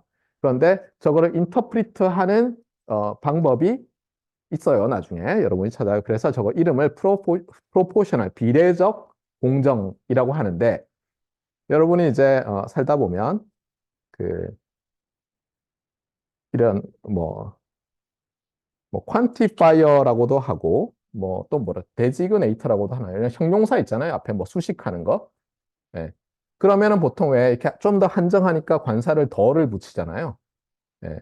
그러면 얘를 빼고 보면 더 페어 엘로케이션이잖아요. 그래서 쉽지만 아니죠. 그렇죠? 사실은 페어 안 한 거예요. 페어 엘로케이션인데 이름이 그냥 프로포셔널 페어인 거예요. 그러니까 여러분이 저걸 챌린징할 수는 있는 거예요. 그러니까 이 세상에서는 어때요? 우리가 플레이어가 하나 아니잖아요. 당장 여기도 한 스물 몇 명이 있잖아요. 모든 사람이 서로 다른 유틸리티를 가지고 있는데 누굴 위해서 써야 되냐? 예를 들면 제가 교수로서 여러분이 다 다른 백그라운드를 가지고 있는데 어디 맞춰서 강의를 해야 되나요? 예를 들면서 어떤 한 명에 대해서 강의를 하면 그 사람은 베네핏을 많이 얻겠지만 나머지 사람들은 어떤 사람은 너무 어렵고 어떤 사람한테는 너무 쉬워서 도대체 이 수업은 뭐 하는 과목인지 모르겠고 그냥 A나 주세요. 뭐 이렇게 될 수 있잖아요. 예, 실제로 어려운 거예요. 근데 그거를 그냥 스칼라라이즈를 한 다음에 뭘 하기로 제가 결정을 하는데 거기서도 어때요? 왜 곱을 하냐 이거예요. 여러분의 해피니스에 곱을 한 다음에 그걸 맥시마이즈 하겠대요, 제가. 뭐 곱으로 하면 무슨 마법이 있나요? 예, 잘 모르겠죠? 사실은 이 곱이 있잖아요. 앞에서 있었던 눈치가 빠른 학생들은 잠깐 뭔가 하고 느꼈겠는데 맥스 썸과 사실 유사해요. 왜냐하면 로그를 취해보세요. 그러니까 뭐냐면 실제로 유틸리티가 U라는 펑션이 있는데 제가 어떻게 하냐면 여러분이 너무 이렇게 큰 행복이라고 주장하는 거를 사실은 잘 행복하지 않은 걸로 만든 다음에 나눠주는 거예요. 그렇죠? 그게 프로포셔널 페어라고 보면 돼요. 그러니까 맥스 로그 썸이죠. 맥스 썸 오브 로그즈죠, 사실. 예, 로그. 하여튼 어쨌거나 그래서 이제 나중에 네트워크를 전공하게 되면 뭐 이 페어니스 문제, 리소스를 어떻게 나눠줄 거냐 하는 문제로 인해서 뭐 어, 이런 공정성 문제를 다루게 되는데 머리가 상당히 아플 거예요. 예. 근데 여러분이 대부분 사람들은 그냥 제가 봤을 때는 오히려 우리나라 정치라든가 아니면 어떤 뭐 위원회라든가 모임이 있으면 어쨌든 간에 아니면 심지어 부부 간에도 해야 될 일이 있잖아요, 집에서. 빨래를 걷어야 되고 세탁기에 옷을 넣어서 세제를 묶어 넣어야 되고 설거지를 누가 해야 되고 아니면 적어도 자동 세척기 안에 넣어야 되는 태스크가 있잖아요. 결국은 서로 부부라는 것은 또는 동거하는 남녀라는 것은 결국은 자기의 시간과 자원을 그렇잖아요. 어떻게 거기다 두들겨 넣어서 이 집이 돌아가게 하느냐인데 그걸 어떻게 나눌까? 물론 여러분 세대는 반반 그러는데 아니 반이 아닌 게 많잖아요. 사람이 반이 돼요? 안 되잖아요. 그러니까 사실 굉장히 어려운 문제인데 여러분이 갈등 상황에서도 항상 오늘 배운 걸 조금 활용해서 뭐 이렇게 좀 잘해보세요. 예를 들면 제일 간단한 건 이거예요. 사실 제일 페어한 것은 뭐냐면 어, 가위바위보에서 진 사람이 오늘 할 일을 나눠요. 그다음에 이긴 사람이 고르는 거예요. 어느 걸 할지. 그러면 할 말이 없죠. 그렇죠? 자기 크라이테리언 하에 공정하게 나눴고 그러면 뭘 선택해도 할 말이 없잖아요. 예. 그게 한 가지 방법이고 또 하나는 뭐냐면 이런 거예요. 가위바위보 했더니 맨날 져요, 제가. 기분 나쁘잖아요. 똑같이 나눌 수 없는데, 이 세상은. 그럼 어떻게 하냐면 이렇게 하는 거예요. 자, 오늘 이렇게 나눈 거, 이번 주 내내 A라는 사람이 하고, 다음 주엔 둘이 딱 바꾸면 돼요. 예. 그럼 뭐, 똑같잖아. 이게 일종의 믹스트 스트래터지죠. 그렇죠? 페어 하잖아요. 그렇게 하면. 그게 반반인 거죠. 근데 그러다 보면 문제가 생겨요. 그렇죠? 예. 여러분이 나중에 결혼을 해보면 알겠지만 어떤 기간에는 그러니까 A, B가 서로 부부인데 A라는 사람이 더 많이 가족에게 헌신해야 되고 어떤 때는 어떤 기간에는 B라는 사람이 더 헌신해야 되는 그런 일들이 발생을 해요. 근데 문제는 뭐냐면 다들 서로 먼저 헌신하려고 하지 않아요. 안타깝게도. 특히 요즘은 뭐예요? 헤어지는 경우가 많죠. 실컷 헌신했는데 안녕 성격 차이 이래버리면 헌신 받은 사람은 뭐 막말을 쓰면 개꿀이죠. 그렇죠? 근데 헌신했던 사람은 예, 여러 가지 전문 용어가 있는데 그걸 쓰면 괜히 남녀 갈등을 조장하는 것 같아서 수업 시간에 제가 그런 말은 하지 않겠어요. 그래서 여러분들이 이 페어니스에 대해서는 제가 더 이상 설명하지는 않을 텐데 항상 관심을 가지고 있어야 되고 그 문과 사람들이 이렇게 말하면 좀 그렇지만 문과 사람들이 그냥 쉽게 얘기하는 페어니스만 있다고 생각하지 마세요. 저는 그, 그 하버드의 무슨 교수예요? 예일대 교수였나요? 하버드 교수였나요? 그 있잖아요. 뭐 공정이란 뭐 공정에 대해서 막 강의하신 분이 있잖아요. 샌더스? 뭐예요? 이름 기억 안 나요? 샌델. 그렇죠. 그 사람이 공정에 대한 책을 썼죠. 뭐였어요, 제목이? 정의란 무엇인가? 정의. 그럼 저는 저스티스 또는 페어니스라고 저는 해석을 했거든요. 그래서 처음에 그게 너무 유행하길래 저는 보통 그런 거 있으면 잠잠해질 때까지 책도 안 봐요. 그래서 그 여튼 뭐 가가지고 반대 루이스 가가지고 거의 이제 사람들이 안 살 때쯤에 가서 책을 딱 집어 들었어. 가지고 이 책의 절반은 최적화에 대한 얘기일 거야. 왜냐하면 멀티 크라이테리언 옵티마이제이션에 대한 얘기를 안 하면 무슨 페어니스를 얘기하고 공정을 얘기하겠어요. 그렇잖아요. 차례를 딱 보니까 자, 다음 피 그랬더니 머릿말. 그래서 그냥 집어 던졌어. 그래서 여러분이 관심을 좀 가지고 항상 수학이라든가 이런 것들 잘 보세요. 많이 연구했어요, 실제로. 굉장히 많은 경제학자들이 어, 커리어를 걸고 라이프를 걸고 연구를 많이 해서 좋은 이론들이 많이 있으니까 보세요. 자, 제일 어려운 건 무엇이냐? 이렇게 단 두 명이 링크 하나를 쉐어할 때도 쉬운 게 아니죠. 그런데 더 인터넷에서는 링크가 몇 개 있어. 너무너무 많잖아요. 그다음에 호스트는 몇 개가 있어요. 너무너무 많고. 그럼 도대체 이 오버롤 네트워크에서의 페어니스는 어떻게 해야 되겠어? 예. 여기서는 그냥 매우 어려운 문제다. 매우 어려운 문제다라는 말까지만 할게요. 저도 몰라요. 예. Fairness across a network은 매우 챌린징하다. difficult라고 안 하죠. 챌린징이라는 아주 대학원 가서 써먹기 아주 좋은 말이죠. 그렇죠? 학생한테 뭐 태스크를 주면서 좀 챌린징 할 거야. 그러면 대충 무슨 뜻인지 알겠죠. 자, 그 다음에 이제 우리가 드디어 스케일러빌리티로 왔어요. 인터넷에서 이제 뭐 네트워크 사이즈가 커질 때도 서포트를 잘 해야 되는데 그럼 이 책에서 이제 말하는 게 뭐냐면 뭐였죠? 네. 어드레스를 잘 매니지해야 된다. 전에 봤지만 IP 버전 4는 한 40억 개의 IP 어드레스가 가능하고 인류는 80억이라고 했어요. 잘못 매니지하면 어때요? 예. 40억 콤비네이션 2개의 이 링크가 있지 않는 이상은 뭐 되지도 않을 수도 있고 또는 우리가 쉐어링을 통해서 그런 어떤 모든 가능한 페어의 링크는 제거하고 몇 개 중요한 그것만 예를 들면 하이어라키컬하게 썼어요. 그렇죠? 백본이 있고 밑에는 뭐 로컬 에리어가 있고 네트워크 있고 뭐 이렇게 할 수 있잖아요. 그렇게 했는데도 불구하고 어드레스를 막 아무렇게나 나눠줘요. 번호를. 그럼 무슨 일이 생길까 하는 거예요. 네. 그래서 먼저 요 example부터 봅시다. 여기서는 어떻게 했냐면은, 좀 하이어라키컬하게 하면서 어떤 일이 발생하느냐인데, 지금 보세요. 여전히 요게 백본이고, 예를 들어서. 근데 여기는 백본에 마지막에 호스트들이 바로 달려 있고, 여기서는 가정이 뭐냐면, 요것들은 다 라우터들인데, 라우터는 IP 어드레스가 없다고 합시다. 편의상, 그냥. 예. 그다음에 얘들만 이렇게 1번 라우터, n번째 라우터에만 지금 호스트들이 n개씩 또 있어요. 편의상 그냥 간단하게 하려고. 근데 여기 2번, 3번, 4번 뭐 다들 n개씩 가지고 있는 거예요. 그러면 전체 지금 n개의 라우터에 또 n개씩 있으니까 n 스퀘어 개가 있겠죠. 맞습니까? 그래서 n 스퀘어 개의 호스트들이 있어요. 예를 들면 이런 인터넷에. 그래서 n 스퀘어 개의 호스트가 있는데 여러분이 이런 하이어라키컬한 구조를 그래도 만들었는데 어드레싱을 전혀 신경을 안 썼다고 해보세요. 뭐 이거는 사실 괜찮은 방법이잖아요. 어쨌든 예, 모든 링크가 다 있는 건 아니잖아요. 줄여놨잖아요. 그런데도 어드레싱을 잘못하면 무슨 일이 생기느냐. 자, 예를 들어서 이 5번 라우터가 어떤 패킷을 받았어요. 그런데 내가 얘를 딱 까줘. 그렇죠? 까가지고 뭘 봐요? 데스티네이션 어드레스를 보죠. 그래가지고 뭐예요? 내 룩업 테이블인 뭐 라우팅 테이블이라고 합시다. 라우팅 테이블에서 찾아야죠. 그래서 결국은 얘는 데스티네이션이 어디니까 몇 번 아웃풋 포트로 내보내야지. 이게 적혀 있는데 문제는 어드레스를 아무렇게나 해놨어요. 자기 원하는 대로 막 해놨고 나는 그걸 몽땅 다 가지고 있지 않으면 안 되는데 그러면 내 이 5번 라우터는 몇 개의 라인으로 돼 있는 테이블을 가지고 있어야 돼요. n 스퀘어 개죠, 그냥. 그렇잖아요. 네. n 스퀘어 개겠죠. 네. 그래서 n 스퀘어를 가지고 있어요.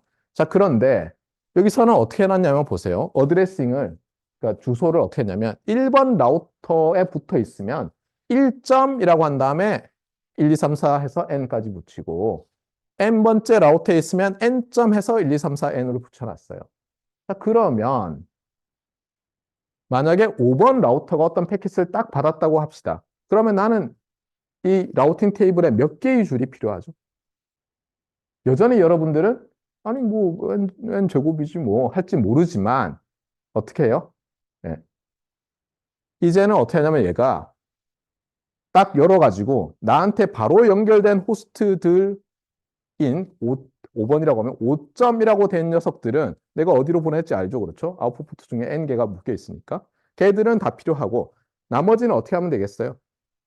내 거에서는 오지 않았다고 합시다. 내 거는 처리했으니까 나머지 애들은 n-1개에 대해서만 어느 포트로 보낼지만 있으면 되니까 이제는 이렇게 해서 주소를 어드레싱을 이런 기법을 써서 해놓으면 이게 뭐죠? 일종의 프리픽스에다가 커먼하게 뭔가 해놓은 거죠. 그래서 뭐 용어가 뭐 롱기스트 프리픽스 매칭 뭐 하는데 그건 뭐 중요하지 않고 개념이 중요하니까 이렇게 하면 각각의 라우터에 어때요? 각각의 라우터에는 라우팅 테이블에서 길이가 n 더하기 n 빼기 1로 줄어들죠. 자, 이렇게 해놓고 비교를 합시다. 아까는 n 제곱이었고 지금은 n 더하기 n 빼기 1인데 편의상 우리가 이 네트워크 사이즈가 커져갈 때 그 커지는 것을 제곱으로 하지 않고 리니어하게 커진다고 하기 위해서 편의상 n 제곱을 m이라고 했어요. 그러면 m이 커진다는 얘기는 뭐죠? 호스트 수가 증가하는 거죠. 선형적으로. 그래서 x축으로 잡고 자, 호스트 수가 증가해요.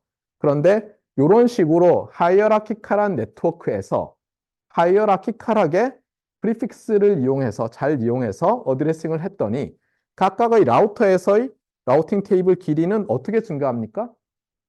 요거는 이렇게 쓰죠. 사실 엄밀히는 이게 아니죠. 그렇죠? 뭐 근데 빅 O 뭐 이런 노테이션을 쓰면 그냥 스퀘어 루트 M이죠. 무슨 뜻이에요, 그러면? 리니어하게 넣을 때 얘는 서브 리니어하게 넣는 거예요. 얘가 쭉 늘어도 얘는 이렇게 느는 거예요. 그러면 좋은 거죠. 제일 최악이 뭐예요? 이렇게 넣을 때 예를 들면 이 네트워크도 뭐 하이어라키가 없고 어드레싱도 하이어라키가 없으면 어떻게 됩니까? M choose 뭐 M-1이 되겠죠. 뭐 어떤 일이 발생해요. 알잖아요, 여러분들. 오히려 이렇게 증가하겠죠. 그러니까 여기서 이제 여러분이 느끼는 게 뭐냐면 네트워크 자체도 계층적으로 만들고 네트워크 토폴로지도 어드레싱도 잘 해야만이 우리가 스케일이 될 때, 네트워크가 커져갈 때 문제가 없겠구나. 아니면 문제가 덜 생기겠구나. 이런 걸 알 수 있는. 그 얘기를 하고 있는 거예요. 그 얘기를. 그래서 다시 돌아와서 이제 이걸 봅시다. 그래서 이제 이게 제 컴퓨터인데요. 제 컴퓨터에 보면 IP 버전 4로 돼 있어요. 그래서 이게 제 컴퓨터의 IP 어드레스인데 이건 지웠어요. 여기 해놓으면 막 공격할까 봐 여러분이. 시험 문제가 저 안에 있을 거야. 막 이러면서 막 온갖 방법을 통해서 조준호 교수의 생일을 어디서 구해가지고 그렇죠. 그걸로 조합해서 해보고 뭐 아들, 딸 주민번호 다 넣어서. 예.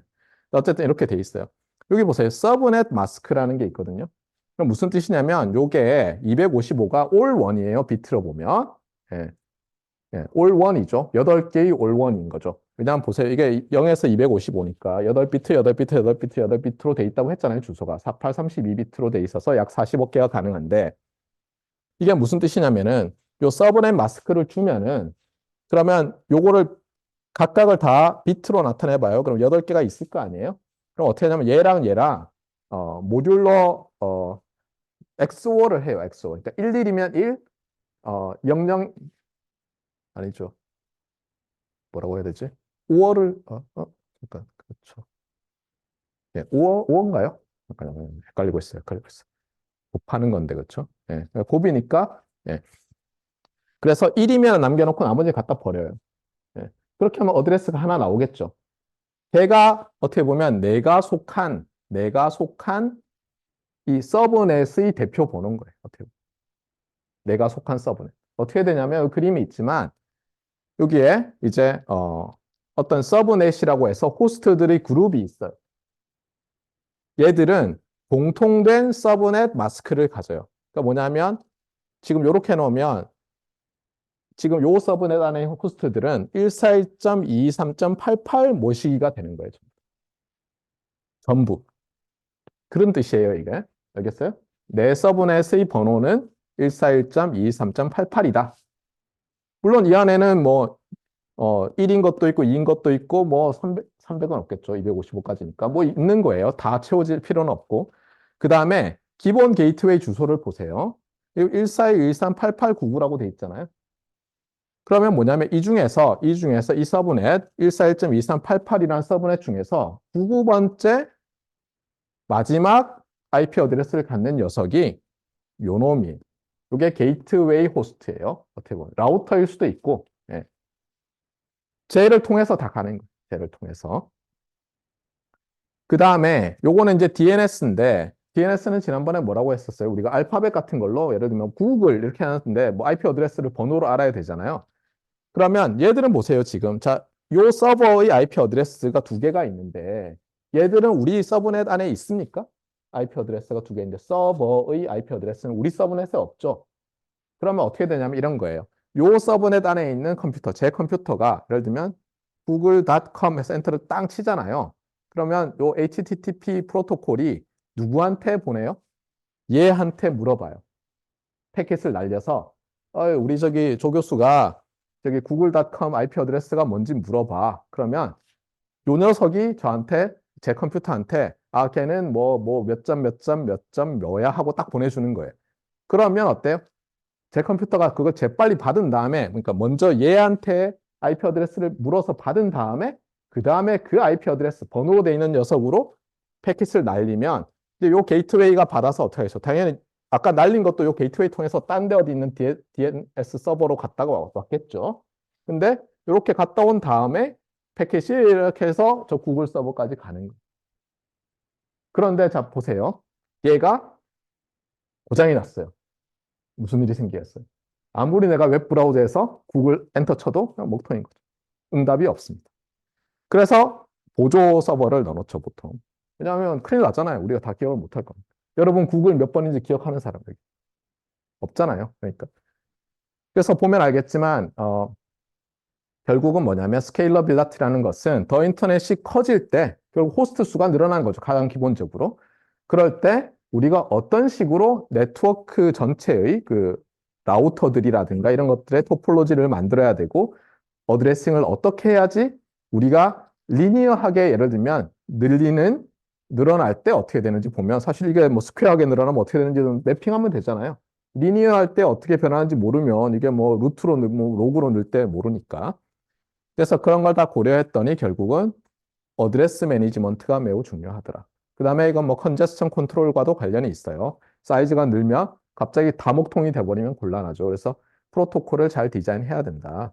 그래서 결국은 스케일 될 때 리틀 이펙트, 거의 조금밖에 전혀 없을 수는 없죠. 조금 영향이 가도록 만들어 놓는 그런 철학 하에서 이제 디자인이 돼 있다는 거예요. 로케이션 베이스드 어드레싱은 이제 확실히 알겠죠? 그렇죠? 네, 요 이그젠플을 잘 기억하세요. 네. 그 다음에 여기는 넘어가고요. 그 다음에 이제 요 그림을 보세요. 이제 라우팅이라는 게 있는데 아까 말했지만 제가 앉아서 구글.com 딱 했어요. 그러면 이제 소스는 여기 있고 데스티네이션은 뭐 물론 요 근처에 있는 어떤 뭐 서버라면은 한국에 어디 구글이 갖다 놨으면 거기까지 날아가겠지만 어쨌든 간에 패킷이 이제 가야 되는데 저 망망대해 인터넷의 망망대해에 가야 되는데 이 라우팅을 어떻게 하느냐인데 여기서 이제 중요한 게 있어요. 우리가 보면 아까 어드레싱을 할 때 어떻게 했어요? 그 프리픽스 가지고 잘 잘라놨잖아요. 예를 들면 141이 대한민국일 수도 있죠. 그렇죠? 아마 그럴 것 같아요. 나라가 몇 개예요? 전 세계. 200 몇 개 되나요? 그중에서 몇 나라는 뭐 제일 앞에 있는 255 중에서 뭐 한 두 개, 세 개를 가지고 있을 수도 있고. 네. 한번 찾아보세요. 대한민국이 141인가요? 네. 그래서 이 도메인이라는 그 결국 호스트들을 묶어놓은 어떤 그룹핑이 있는데 물론 도메인 안에 또 여러 개의 도메인들이 있고 또 그 안에 또 조그만 도메인이 있고 이렇게 될 수도 있는 거죠.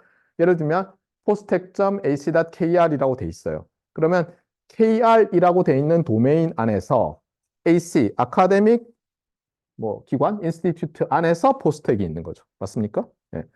자, 이렇게 해서 이제 매겨놨는데 예를 들어서 이게 postec.ac.kr이라는 도메인이라고 하면 물론 뭐 아닐 수도 있지만 이 안에도 라우터가 있고 그다음에 도메인과 도메인이 서로 막 다 따로 있다고 할 때 또 라우터들이 있겠죠. 아까 대표되는 뭐 게이트웨이 호스트가 있는 것처럼 또 주로 라우팅을 담당하는 애들이 있을 텐데 제일 중요한 건 뭘까요? 어쨌든 간에 패킷을 보냈을 때 내가 여기서 예를 들면 시곡동에서 효자동에 있는 사람한테 패킷을 보내는데 지구를 돌아서 갈 필요는 없는 거죠. 예. 그러니까 어쨌든 돌아서 간다는 거, 물리적으로 멀리 돌아간다는 것은 리소스를 많이 쓰는 거고 당연히 그다음에 시간도 많이 걸리는데 그걸 우리가 원하지 않잖아요. 예. 이렇게 연결하면은 다른 네트워크에 전혀 영향을 안 주는데 이게 가가지고 저기 해저 케이블을 따라서 일본을 갔다가 미국을 갔다가 유럽을 돌아서 뭐 할 필요가 없잖아요. 예. 그래서 이제 사람들이 어쨌든 간에 기본 중에 기본은 쇼티스트 패스인데 그렇잖아요. 그래서 여러분이 컴퓨터 사이언스 엔지니어링 하는 사람들은 이산 수학 보면 항상 그 그래프에서 쇼티스트 패스 어쩌고 저쩌고 맨날 나오죠. 네. 쇼티스트 패스로 하는데 문제가 있어요. 이 도메인들과 서로 다른 도메인들이 이게 서로 사이가 안 좋은 도메인도 있겠죠. 예를 들면 이런 거예요. 제가 22사단에 저기 뭐예요? 이번에 눈 많이 오는데 저 동쪽 오른쪽에 금강산 밑에 있는 데 있잖아요. 예, 저희 아들이 거기 근무했어요. 예. 하여튼 거기서 근무하고 있어요. 근데 거기 앉아서 예를 들어서 제가 북한에 친구가 있어서 이메일을 썼다고 합시다. 엔터 딱 치면 어떻게 돼야 되겠어요? 예, 사실 바로 하면 되는데 안타깝게도 그게 안 되죠. 예. 아마 보내려면 뭐 불가능하겠죠. 북한에 인터넷이 안 될 테니까. 된다고 하더라도 뭐 이상하게 돌아갈 거예요. 그렇죠? 일단 중국으로 가서 뭐 빙빙. 이 도메인과 도메인 사이에서도 서로 이제 어떤 계약 같은 게 있어요, 다들. 뭐 사용료를 내는 거죠. 우편도 똑같거든요. 예를 들면 이런 거예요. 여러분 주의할 게 이거예요. 미국에 나중에 여러분 연수를 가잖아요. 그럼 한국에서 우체국에 가서 소포로 붙여요. 아, 이거 내 책 요거 가져가서 봐야 돼 하면서 막 붙였죠. 얼마 안 해요. 붙이는데. 미국에 딱 가서 이제 들고는 미국 우체국에 가잖아요. 아, 이제 끝나서 이제 연구년, 뭐 예를 들면 연구년 아니면 여러분 같으면 교환학생 시간이 끝나서 이거 한국에 붙이려고 해요. 그러면 가격을 이만큼 불러요. 이해가 안 가잖아요. 근데 어떻게 하냐면은 국제우편연합 뭐 이런 게 있어요. 그래서 사람들이 회의를 해요. 그래서 어떻게 하냐면 예를 들면 우리 1g 보내면 저쪽은 뭐예요? 우리가 100g을 보내면 저쪽에서 1g 보낼 때 서로 상계하는 식으로 해놓으면 어떤 일이 발생하겠어요? 우리는 막 보내는데 저쪽은 잘 못 보내겠죠. 그런 식으로 돼 있어요. 실제로 그것 때문에 국제 간의 분쟁도 되고 막 이러고 있어요. 그러니까 이커머스 이런 거 하면서 이제 더 문제가 되는 거죠, 실제로. 근데 어쨌거나 그래서 이 팔러시가 다르기 때문에 어떤 때는 바로 옆에 보내줘도 되는데 어떤 빙빙 돌아가야 돼. 그래서 가장 기본은 뭐냐면 이런 거예요. 쇼티스트 패스로 하면 좋지만 안 될 때는 쇼티스트 패스를 기본으로 하고 그다음에 거기에 여러 정책들 서로 계약 간 이런 계약 관계 이런 걸 집어넣어서 어쨌든 결정하는 거예요. 그래야지 합당하겠죠. 그다음에 또 하나는 뭐냐면 이제 이런 것들도 점점점 조그맣게 만들잖아요. 예를 들면 제 연구실에 어떤 어 뭐 스위치 같은 걸 달아서 이터넷에 연결해 놨다 그러면 거기 몇 개 안 되잖아요. 그러면 굳이 뭐 쇼티스트 패스를 잡아가지고 여기서 이렇게 가서 하면 35mm가 줄어들어요. 그거 신경 쓸 필요 없잖아요. 그래서 네트워크가 아주 작으면 그냥 그런 거 하지 않아요. 쇼티스트 패스 이런 거 안 하고 그냥 단어놔요. 그냥 테이블. 몇 개 안 되니까 테이블 길이가 뭐 얼마나 길겠어요. 그래서 여러분이 알아둬야 될 것은 지금 더 인터넷은 가장 간단히 얘기하면 이 큼직큼직한 라우터들, 도메인을 대표하는 라우터들 간에 라우팅하는 인터 도메인 어디 있어요? 인터 도메인 라우팅이란 게 있어요. 또 하나는 요 도메인 내에서도 라우터들이 있을 수 있잖아요. 예를 들면 이게 KR 도메인이라고 해보세요. 포스텍이 아니라. 그러면 당연히 많이 있겠죠. 그럼 그 안에서도 또 도메인 내에서도 또 되는데 여기까지 왔어요. 포스텍 내에도. 예를 들어서 가장 작은 도메인까지 왔어요. 네. 그런데도 라우터가 여러 개 있으면 여기서는 제법 길다고 합시다. 그러면 여전히 쇼티스트 패스가 중요할 텐데 더 작게 되다 보면 아닐 수도 있어요. 네. 그래서 이제 그 얘기를 한 거예요. 그래서 크게 보면 인터 도메인 라우팅과 인트라 도메인 라우팅이 있다. 이렇게 지금은 이렇게만 보면 되겠어요. 그래서 저렇게 해놓으면 어떤 좋은 일이 생기느냐? 말했지만 스케일이 되더라도 큰 문제가 안 생긴다는 거예요. 노 이펙트가 아니라 리틀 이펙트. 그다음에 또 하나는 이 스케일이 될 때 문제가 안 생기게 하기 위해서 이상한 방법을 좀 써놨는데 요거는 조금씩 바뀌고 있어요. 어떻게 하냐면 그냥 더 인터넷은 최선을 다한다 우리는. 이게 베스트 에포트죠. 그 얘기는 뭐예요? 뭔가 보장해 주지는 않겠다. 그래서 예전부터 우체국에서도 우편 보낼 때 어때요? 등기로 보낸다든가 뭐 이런 거 있죠. 그렇죠? 돈을 더 내면 어때요? 받았다는 에크를 보내오죠. 그렇죠? 도장 찍으면. 안 그러면 받았는지 안 받았는지 몰라요. 예, 제가 예전에 제가 연애편지 연서를 써가지고 우표 붙여서 보냈던 얘기를 했었죠. 예, 머리 썼는데 그렇죠? 다음에 그 동기화 할 때 만나면 얘기를 하면은 예, 그렇죠? 50 먹은 중년 여성이 되게 황당해하겠죠. 네가 나한테 연서를 보냈었단 말이야. 못 받았는데 이런 안 하는 게 좋겠어요. 지금 한번 바꿨어요. 자, 어쨌거나 베스트 에포트 서비스의 반대말은 개런티드 서비스예요. 그러니까 더 인터넷은 개런티드 서비스가 안 되는 거예요. 최선을 다하겠다는 거예요. 말했지만 라우터가 패킷을 받아서 딱 열어봤는데 그냥 책섬이 안 맞으면 그냥 갖다 버리는 거예요. 난 몰라. 이런. 네. 대표적인 거고. 그다음에 또 하나는 뭐냐면 end-to-end principle이라고 아까 얘기를 했었죠. 이거는 어때요? 소스 데스티네이션이 컨트롤하는 거예요. 서로. 중간에서 하지 않고. 중간에서. 왜냐하면 중간에서 하다 보면 늘어나다 보면 중간에 뭘 많이 넣으면 누가 어떤 역할을 해야 될지를 정해야 되잖아요.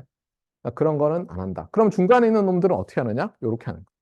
라우터들이 스테이트 리스라고 하는데 이게 메모리 리스랑은 좀 달라요. 그러니까 이런 거예요. 내가 라우터인데 지금 패킷이 막 왔는데 내가 버퍼가 모자랐어요. 내가 일종의 대기 행렬이잖아요. 내가 라우터로서 내가 대기 행렬을 가지고 들어오면 쫙 줄 세워놨다가 막 보내고 있잖아요. 근데 하다가 어떤 놈이 왔는데 내가 뭐 예를 들어서 내가 체크는 그래도 먼저 한다고 합시다. 일단 패킷이 도착하면 무조건 헤더를 열어서 어드레스를 보고 그 다음에 오케이 한 다음에 일단 버퍼에 넣는다고 합시다. 예를 들어서 그렇게는 안 하지만 근데 넣으려고 딱 보니까 버퍼가 가득 차서 버렸어. 죄의식을 막 느끼겠죠. 라우터가. 미안해. 저쪽 소스에서 오늘을 내가 버렸어. 이래가지고 나중에 딱 왔는데 딱 떠봤더니 다시 보냈어요. 왜냐하면 얘는 함흥차사가 됐으니까 에크가 안 오니까 타임아웃 되고 다시 보냈을 거 아니에요. 미안한데 얘를 버리고 얘를 집어넣어를 안 한다는 거예요. 알겠어요? 그런 면에서 스테이트 그냥 동등하게 얘가 뭐 어떤 소스에서 왔는지는 난 신경 안 써요. 뭐 그 구면이네요, 단골이네요 안 한다는 거예요. 네. 근데 이렇게 하면 물론 단점은 있죠. 뭐 당연히 개런티 안 되고 뭐 아유 지난번에도 뭐 싸게 안 해주셔놓고 오늘도 기억이 안 나네요. 그거랑 비슷한 거예요. 네. 하지만 이게 스케일 될 때, 네트워크가 스케일 될 때 상당한 장점이 있더라는 거예요. 네, 이렇게 놓는 게. 그런데 이제 이렇게만 하면 문제가 뭐냐면 프라이어타이즈드 되어 있는 서비스를 하기가 굉장히 어려워져요. 그래서 솔루션은 뭐죠? 제일 간단한 거는 프라이어타이즈드를 잘 하는 네트워크를 만들거나 아니면 조그만 어떤 도메인 내에서는 프라이어타이제이션을 하는 거예요. 실제로 그렇게 해서 IP 버전 6에서는 한다고 하더라고요. 근데 저는 이제 와이어리스라는 사람이니까 그런 거 신경 쓰지 마시고 뭐 네트 뉴트럴러티 이런 거 신경 쓰지 마시고 어떻게 해달라고 해요? 예, 5G 이런 거 이용해 달라고 하는 거죠. 그러면 이제 아니 손흥민 축구 교실은 어떻게 됐느냐 이제 이렇게 하면 그거는 내가 아니고 그 광고하는 사람들이 잘못 만든 거다. 잘 몰라서 그렇다라고 얘기할 수밖에 없죠. 자, 그렇고 하이어라키컬 네이밍에서 DNS 서버 아까 얘기했었어요. 그렇죠? DNS 서버는 알파벳으로 돼 있는 걸 보내주면 숫자로 돼 있는 걸 넘겨준다. 게이트웨이, 네, 이것도 얘기했어요. 네. 자, 그 다음에 테크놀로지 인디펜던스인데 이제 그 스케일러빌러티라는 게 있었고 얘는 플렉서빌러티라는 것과 관련이 되는데 간단히 얘기하면 모듈러 디자인이라고 해요. 여러분이 많이 봤지만 일렉트리컬 엔지니어링 하다 보면 뭔가 사는데 인풋 아웃풋 그다음에 얘가 인풋 아웃풋 매핑하는 룰 사실 우리 펑션이라는 게 그런 거잖아요. 제가 오른쪽 빌딩 왼쪽 빌딩 얘기를 했었죠. 오른쪽 빌딩에 있는 일렉트리컬 엔지니어들은 어떤 시스템이 어떤 수학적 논리적 연산 또는 뭐 프로시저를 수행하면 좋은 일이 생기나를 연구하잖아요. 좋은 일이 생겨 그러면 이 사람들은 어떤 그 당시의 테크놀로지로 뭘 만들어내는 거예요. 인풋 아웃풋만 되게. 그렇게 해서 어떻게 해요? 얘가 여기도 보면 수없이 많은 사람이 있는데 어떤 사람은 파워 앰프만 만드는 거예요. 통신 전체 시스템을 안 만들고. 어떤 사람은 믹서만 만들어요. 어떤 사람은 필터만 만들어요. 어떤 사람은 배터리만 만들어요. 이렇게 할 때 제일 중요한 게 뭐겠어요? 소위 말해서 공통 규격이 있어야 되겠죠. 그래서 인터넷에서는 어떻게 하냐면 수없이 많은 사람들이 그 라우터라든가 뭐 인터넷이나 네트워크를 구성하는 요소를 만들 텐데 어, 레이어라는 걸 먼저 정의를 해요. 그래서 뭐냐면 수학적으로 어떻게 보면 수학적으로 여기서는 이런 기능을 하고 인풋 아웃풋은 이렇게 스페시파이 되니까 그 다음은 알아서 해. 이렇게 하는데 레이어라는 걸 만드는데 그 다음 그림을 봅시다. 참고로 이 레이어에는 OSI 7 레이어라는 게 있고요. ISO라는 기관에서 만든 거예요. 그 다음에 우리 책은 더 인터넷 5 레이어 뭐 이렇게 얘기하는데 TCP/IP 레이어라고도 하고 어떤 사람들. 그래서 이렇게 요 그림에 있는 보세요. 여기 피지컬 레이어 제가 좋아하는 곳이죠. 그다음에 링크 네트워크 트랜스포트 애플리케이션 레이어고 우리는 어떻게 할 거냐면 여기서부터 이렇게 하면서 배울 거예요. 이 과목에서. 네. 참고로 요 그림은 큰일 났어요. 말이 너무 많아요. 그렇죠? 여기는 날려버리고 요 위에만 보세요. 먼저. 자, 호스트가 있고 호스트가 있어요. 여기 라우터가 있어요. 참고로 L3라고 하는데 레이어 1, 2, 3라서 얘는 네트워크 레이어에서 작동하는 라우터예요. 자, 그런데 여기서 내가 패킷을 빵 보냈어요. 그럼 우리 생각에는 여기서 로지컬한, 제가 주장하는 로지컬한 패킷이 생성이 돼서 어떤 방식으로 요 선을 통해서 이게 그냥 카퍼 와이어, 여기가 코엑시얼 케이블이라고 합시다. 예를 들면, 그러니까 동축 케이블. 여기에 예를 들면 뭐 여기다 가해요 어떤 RF 시그널을. 그럼 이렇게 가서 여기 도착하면 얘가 또 무슨 짓을 해가지고 또 RF 시그널을 보내서 여기 오면 얘가 그걸 받은 다음에 어때요? 로지컬한 어떤 패킷으로 복구하면 되겠잖아요. 근데 그렇게만 하면은 다 만들어야 될 거 아니에요.